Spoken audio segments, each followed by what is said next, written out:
Una muy agradable para la ex vicepresidenta, ¿no? Toda esta serie de anuncios. A ver, por un lado, el gasoducto de Néstor Kirchner no se llama más Néstor Kirchner.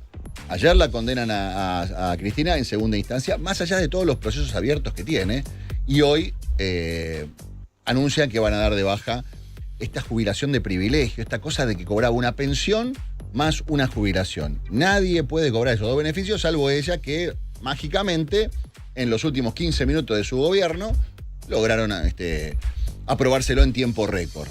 Estas cosas que pasan cuando, bueno, tenés un poquito de viento a favor. Vamos a hablar de estas cosas con María Eugenia Telerico, abogada, fue vicepresidente de la UIF, la Unidad de Información Financiera, que está en línea. María Eugenia, ¿cómo te va? Horacio Cabac te saluda. ¿Cómo estás?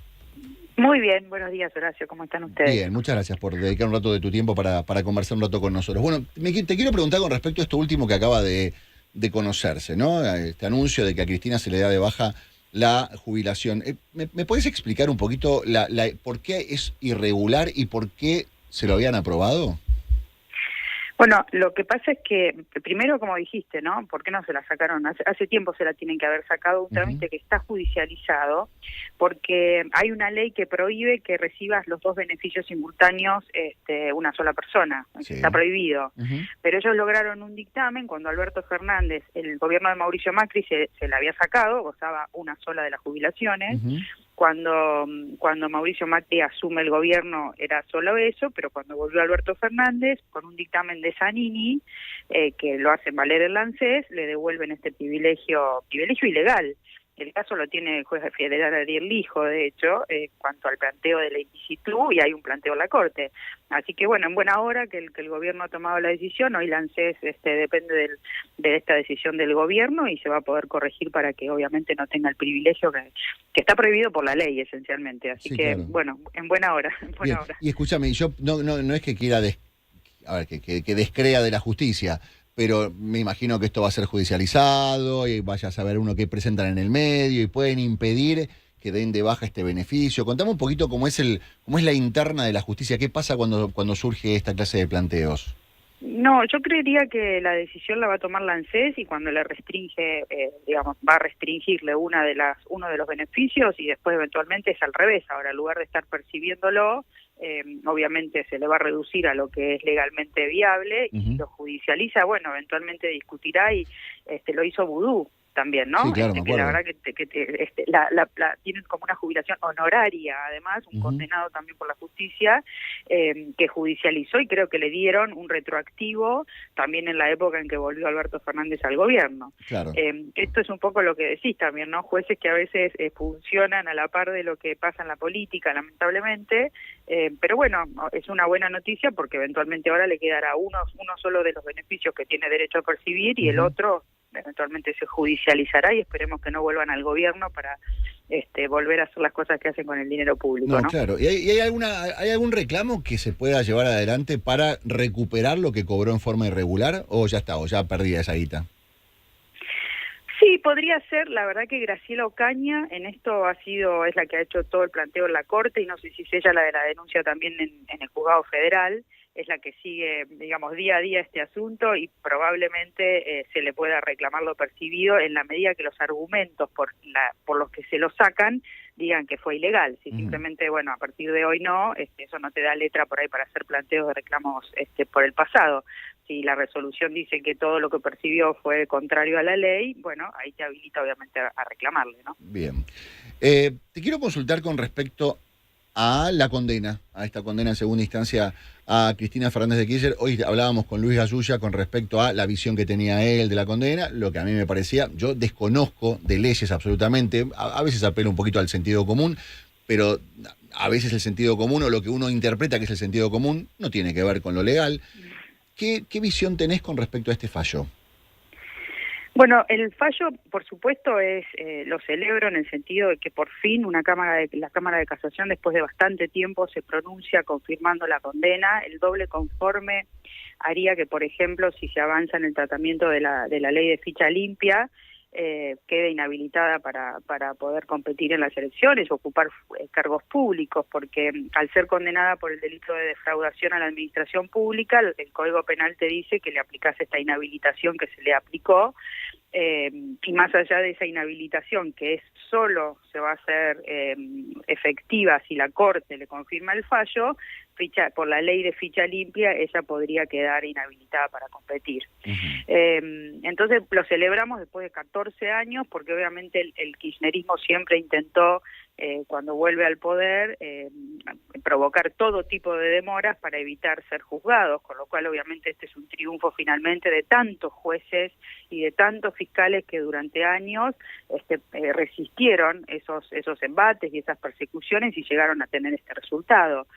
Cuando hablan del lawfare, más allá de la cantidad de prueba que hay agregada y que te demuestran que toda la estructura de la obra pública la crea Néstor Kirchner, ni bien asume el poder con Lázaro Báez para obviamente desviar todo este dinero, la verdad que en Otesur y Los Sauces, por ejemplo, que es donde terminó todo ese dinero, es un juicio que durante el gobierno de Alberto Fernández le dictaron el sobreseimiento. Después, ahora lo volvieron a revocar el sobreseimiento, parece que vamos a ver el juicio oral, pero es el tramo final de toda esa estructura de dinero que ellos se crearon en Vialidad Nacional para enriquecerlo a Lázaro Báez, que después le terminó pasando el dinero a ellos en Otesur y Los Sauces. Todo esto es prueba agregada al expediente, pero con informes contables, digamos, el fiscal federal Luciani lo mostró muy bien en su alegato, todo lo que hay en ese expediente, el peso de las pruebas y la cantidad de jueces que siempre avanzaron en el mismo sentido en Vialidad Nacional. Entonces, me parece que esto obviamente demuestra que el lawfare o la victimización que se intenta frente a la evidencia y la prueba científica que hay en el expediente hace que se derrumbe toda esa sensación de que están tratando de instalar, de que esto es una persecución política respecto de Cristina Fernández, ¿no? Durante 12 años se instalaron en el Estado para poder generar toda esa maquinaria de reloj con el desvío personal que hizo Cristina Fernández de Kirchner de un fondo fiduciario, por ejemplo, que tenía porcentajes de un impuesto a los combustibles. Ese fondo fiduciario se lo dio discrecionalmente para manejar a la Dirección Nacional de Vialidad, para alimentar con dinero a esas obras públicas, dinero que después terminaba en su patrimonio. Entonces, realmente es abrumadora la prueba, Horacio, y bueno, la verdad que es un triunfo del Estado de Derecho argentino que la hayan podido condenar y que se haya podido confirmar esa condena. Yo tengo algunas alertas que tienen que ver con obviamente la nominación a la Corte del juez federal Ariel Lijo. Argentina ya tuvo la experiencia de un expresidente condenado, como fue Carlos Menem, que él logra inmunidad entrando como senador a la Cámara y nunca más se pudo ejecutar una condena que se le había impuesto. Y esto puede suceder si el juez federal Ariel Lijo es nominado a la Corte. Ayer el gobierno hacía trascender que ahora el kirchnerismo les va a dar el acuerdo para ponerlo en la Corte al Lijo. Yo me pregunto por qué les interesa tanto el kirchnerismo, al kirchnerismo Lijo a la Corte. Y es porque es un juez que les va a garantizar esa impunidad o poder embarrar este proceso, con lo cual yo pongo mucho énfasis en que eso no suceda, porque obviamente me parece una nominación muy positiva para Cristina y muy negativa para este triunfo de la lucha contra la corrupción, que es en definitiva lo que demuestra este fallo, ¿no? Te quiero consultar con respecto a algo que estábamos charlando con Luis. Luis Gasulla me decía, yo tengo sensación de que se quedaron cortos, que podían haber ido por los 12 años, que uno de los jueces sí pidió 12 años, que uno dudó y a último momento se decidió por esta condena de 6 meses. Yo, sin saber cómo funcionan todo esto, pensaba, ¿no habrán querido ir sobre seguro? Digamos, que con esta condena a 6 años estaba garantizado que no estaban cometiendo o no estaban metiéndose en ningún vericueto legal que pudiera ser aprovechado en un recurso en la Corte Suprema para complicar este fallo. Sí, es tal cual lo que estás diciendo. Tu sensación te funciona bien. Administraron el conflicto para, desde mi punto de vista, evitar, por ejemplo, una casación horizontal, que es lo que hubiera resultado si ellos hacían una modificación de la calificación hacia asociación ilícita o modificación del monto de la pena. Esa casación horizontal nos podría haber llevado a una sala bastante compleja, que es la de Lócar y Ledesma, por ejemplo, donde, bueno, porque es como un tetri la justicia. Hay algunos jueces muy militantes que obviamente juegan muy a favor del kirchnerismo y de desarmar todas las pruebas que hay en los expedientes.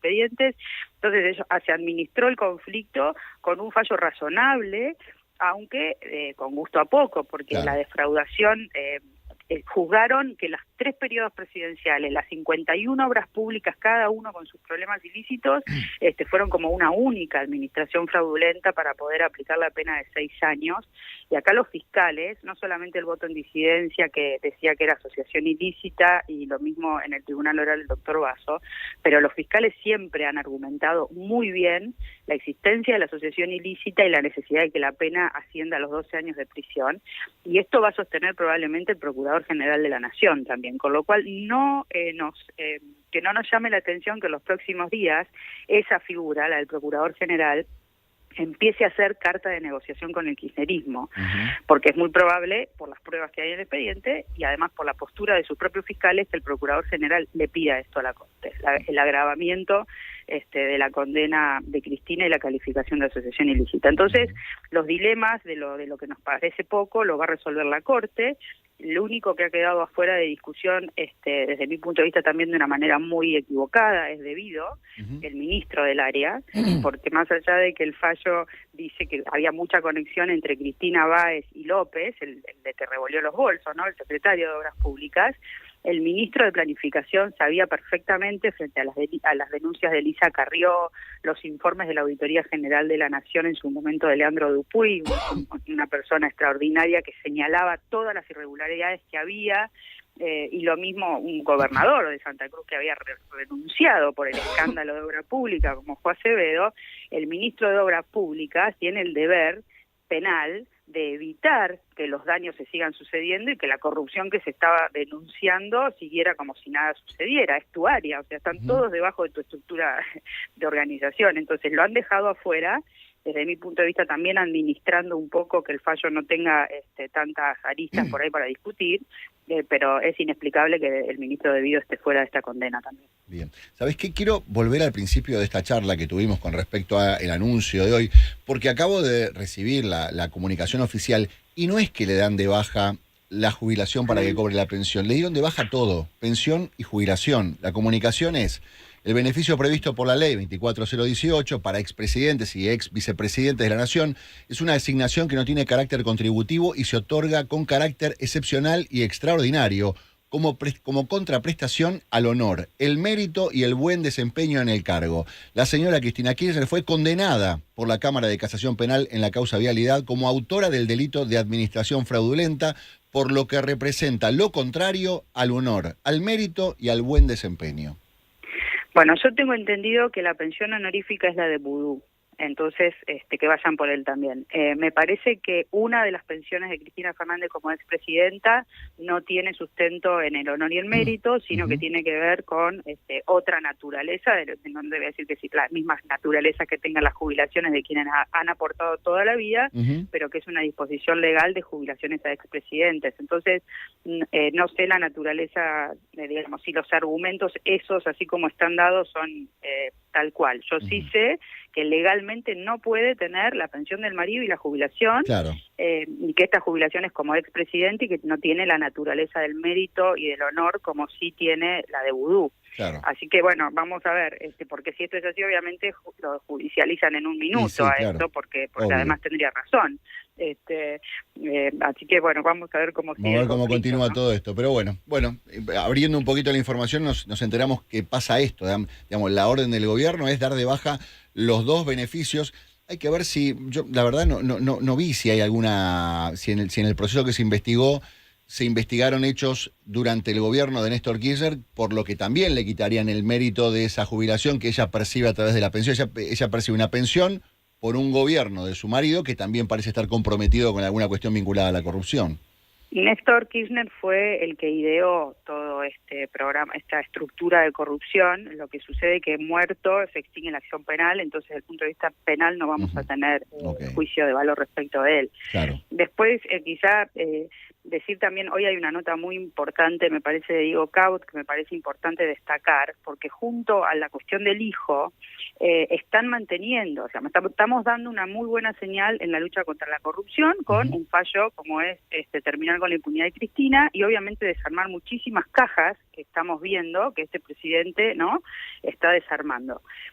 Pero Dirección Nacional de Vialidad, que ha sido el problema en el juicio con Cristina, me parece importante sugerir leer esta nota porque se están reorganizando las mismas personas con señalamientos de corrupción muy serios, que están volviendo a las estructuras del Estado. Entonces yo la verdad que hago un llamado, porque Argentina tiene que dar señales de que no vamos a persistir en las prácticas en las prácticas corruptas, y que queremos terminar con la impunidad en la Argentina, ¿no? Entonces llamo la atención para no persistir en estos comportamientos, porque obviamente nos desaniman a muchos de los que estamos mirando que realmente sea una lucha frontal contra la corrupción la que este gobierno está iniciando, ¿no? Bien. María Eugenia, gracias por conversar conmigo. Gracias por tanto tiempo. Es un gusto. Muchas gracias a vos. Muchas gracias. María Eugenia Talerico, abogada y ex vicepresidente de la UIF. El Observador 107.9. Vamos de frente. Ahora con Ala, podés ganarte una de las camisetas de la selección argentina con las manchas de tierra y pasto de Qatar. Sí, esas manchas de orgullo pueden ser tuyas.